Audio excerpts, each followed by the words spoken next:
இன்றைய வானிலை கடந்த 24 மணி நேரத்தில் தமிழகத்தில் ஒரு சில இடங்களில் மழை பெய்துள்ளது. 5 இடங்களில் கனமழை பதிவாகியுள்ளது. அதிகபட்சமாக கோவை மாவட்டம் சோலையாறு மற்றும் கன்னியாகுமரி மாவட்டம் கொழிப்போர் விளை ஆகிய இடங்களில் தலா 9 சென்டிமீட்டர் மழை பதிவாகியுள்ளது. நேற்று மத்திய மேற்கு மற்றும் அதனை ஒட்டிய வடமேற்கு வங்கக்கடல் பகுதிகளில் நிலவிய ஆழ்ந்த காற்றழுத்த தாழ்வு பகுதி இன்று காலை காற்றழுத்த தாழ்வு மண்டலமாக வலுப்பெற்று அதே பகுதிகளில் நீடிக்கிறது.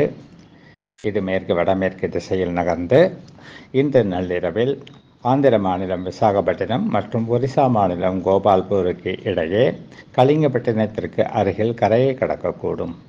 வானிலை முன்னறிவிப்பை பொறுத்தவரை தமிழகம், புதுவை மற்றும் காரைக்கால் பகுதிகளில் அடுத்த 3 நாட்களுக்கு ஓரிரு இடங்களில் இடி மின்னலுடன் கூடிய லேசானது முதல் மிதமான வரை மழைக்கு வாய்ப்புள்ளது. சென்னை மற்றும் புறநகர் பகுதிகளில் அடுத்த 2 நாட்களுக்கு வானம் ஓரளவு மேகமூட்டத்துடன் காணப்படும். நகரின் ஒரு சில பகுதிகளில் இடி மின்னலுடன் கூடிய லேசானது முதல் மிதமான வரை மழை பெய்யக்கூடும். மீனவர்களுக்கான எச்சரிக்கையை பொறுத்தவரை அடுத்த 5 நாட்களுக்கு குமரி கடற்பகுதிகள், மன்னார் வளைகுடா பகுதிகள் மற்றும் தென் தமிழக கடலோர பகுதிகளிலும், மத்திய மேற்கு வங்க கடல் பகுதிகள், வடமேற்கு வங்க கடற்பகுதிகள் மற்றும் ஆந்திர கடலோர பகுதிகளிலும் சூறாவளி காற்று வீச வாய்ப்புள்ளது.